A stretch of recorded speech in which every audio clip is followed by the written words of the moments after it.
Ciao everyone! Welcome to Ana's Passion! Alam nyo, marami nagtatanong sa akin or nagko-comment kung meron ba akong pizza dough na may quick or less than 2 hours na fermentation or pag-alsa. Kaya naman naisip kong subukan ang aking pita dough recipe for my pizza. Watch until the end at ma-amaze kayo sa result. So yan, simulan natin gumawa nitong pita pizza or pizza pita. So let's get started.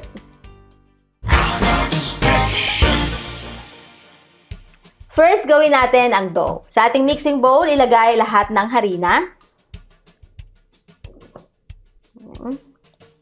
Then, ang room temperature water. Gumawa ng well sa gitna. Tunawin ang fresh yeast. Kung ang gamit niyo ay active or dry yeast, ilalagay ko yung conversion sa baba. Yan. And ilagay na rin ang sugar. A little bit of sugar.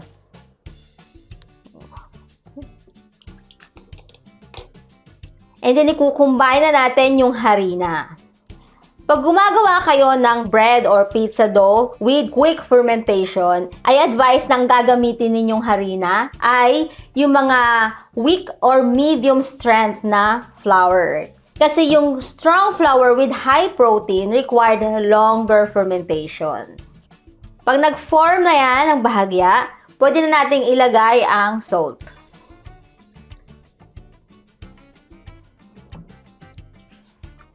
Then, i-combine. I-combine siya. Then, add our oil. Ang gamit ko ay olive oil. Pwede kayong gumamit ng vegetable, seed oil, or sunflower. Then, i-combine natin ito hanggang sa mag-absorb na ang oil sa dough.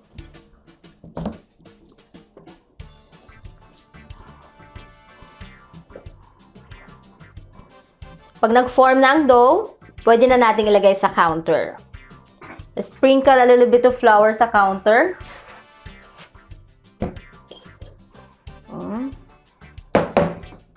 Then, ininid natin ito for 3 minutes.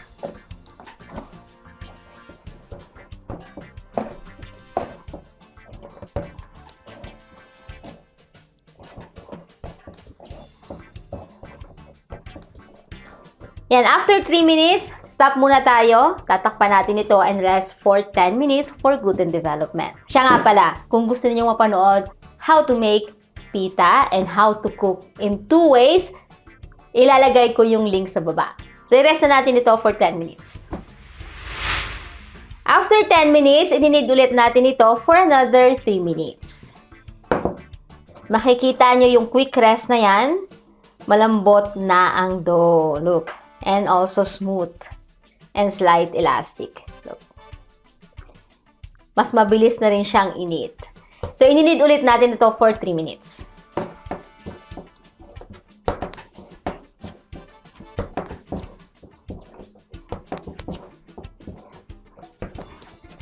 And ready na ang dough. Ilalagay natin sa same bowl. Maglalagay lang tayo ng onting oil.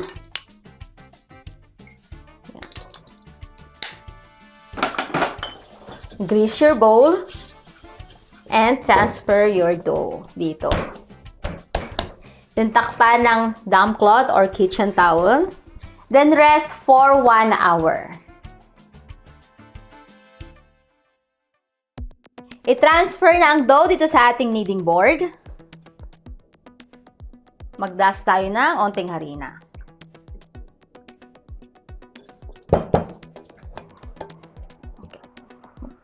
Here. Then, bibilugin natin siya. Ang pabaston. Ika-cut natin ito sa tatlo na may bigat na 190 to 200 grams na pwedeng makagawa ng small to medium size pizza. Depende kung gaano ka-thin or ka-thick ang gusto ninyo. Then, bibilugin natin siya. Ganyan lang. Fold nyo, then press, fold, press, hanggang sa maging smooth na yung ibabaw. Or, like this. Lagay dito. Again.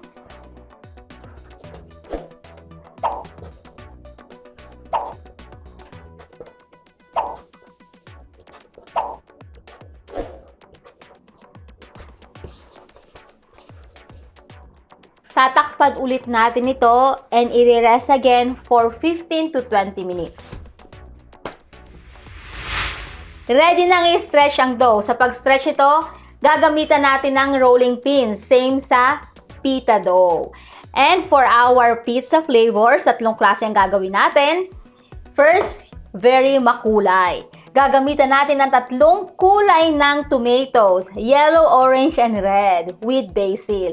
And then second, ang paborito ko, Neapolitan pizza or pizza napolitana with anchovies. And then ang third, with spicy pepperoni.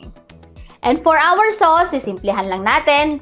Katulad ng pizza, sauce na kadalasan ginagawa ko ay tomato sauce, good quality of tomato sauce, dried oregano, and salt, and extra virgin olive oil. So, simulan na nating stretch. Tabi muna natin dito sa gilid, ang dalawa. And tatakpan natin. Magdas ng harina, sobrang onti lang ang ilalagay, huwag dadamihan. And flatten using rolling pin. Or kung wala nito, pwede kayong gumamit ng empty bottle. Depende sa inyo kung gaano kalaking pizza ang gusto ninyo. And also how thin or thick. Itong akin ay nasa 24 centimeters or 10 inches. Hindi siya thick or very thin. Nasa middle lang ang thickness nito.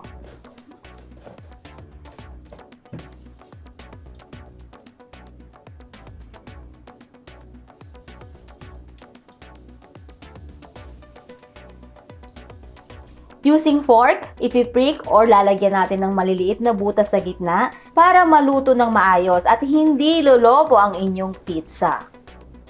Pag okay na, transfer your dough sa pizza screen or pan. Then, kunin ang tomato sauce, season with salt, dried oregano, and extra virgin olive oil.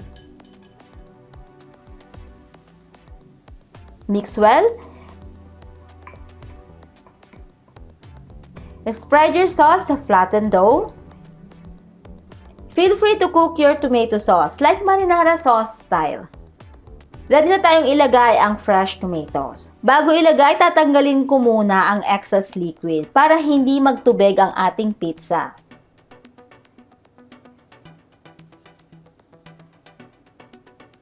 Look, nakaka-inlove talaga ang iba't ibang kulay ng tomatoes dito sa Italia. Ang ganda-ganda niya. Then, ilagay na ang mozzarella cheese or cheese of your choice.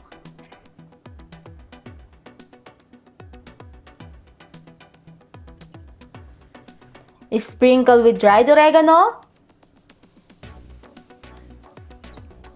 And last, our fresh basil. Wow, full of freshness. I-load sa preheated oven 200 degrees Celsius or 425 degrees Fahrenheit and bake for 6 to 7 minutes. Habang naghihintay, tuloy-tuloy lang natin ang pag-stretch ng pizza pita.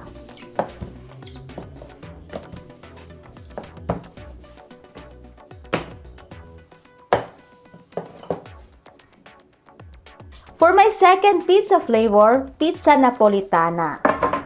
This time, i-bake natin ito sa baking pan.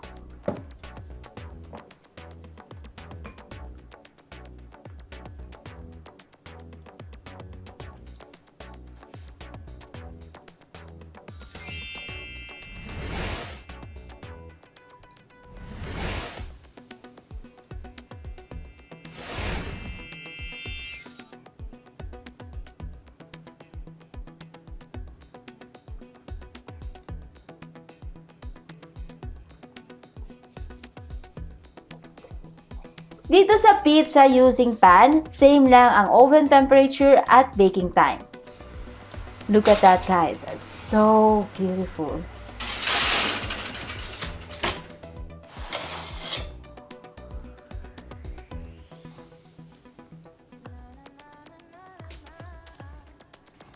And for my third pizza flavor, spicy pepperoni.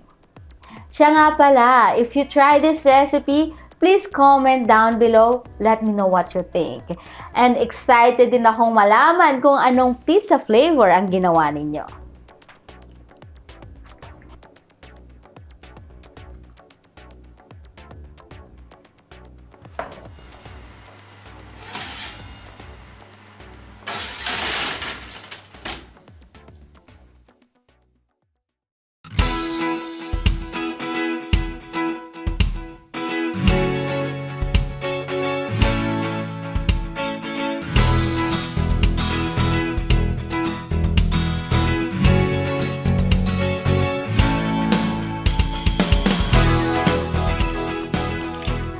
Titikman na natin. Yan. Look. Diba? Ang soft. Buon appetito.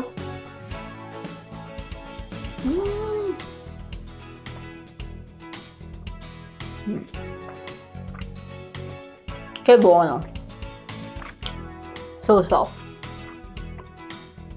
Itong pita pizza ay talaga namang thumbs up. Quick, easy, soft, delicious. Talagang masasatisfy ang pizza craving ninyo anytime, anywhere. Lalo na yung may mga busy schedule, yung may mga biglaang weeknight, party, or gathering, perfect na perfect ito. Pero syempre guys, kailangan patas tayo. Ang disadvantage lang nito ay, since mabilis yung fermentation nyo pag-alsa, slight heavy siya. Yun lang naman. Compare dun sa mga pizza dough na with long fermentation, pag-alsa, light and easy to digest. Kaya naman, kung meron kayong extra time, bisitahin nyo po or panoorin nyo ang aking best pizza dough. Ilalagay ko yung link sa baba.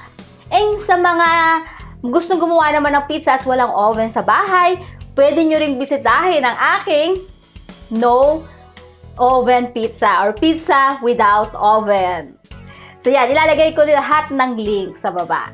So that's it for today guys. Sana nag-enjoy kayo. And if you are new to my channel, please consider subscribing and paki-ring na rin yung notification bell para updated kayo sa lahat ng Ana's Passion Recipes. Ciao for now and kita-kits sa aking next recipe.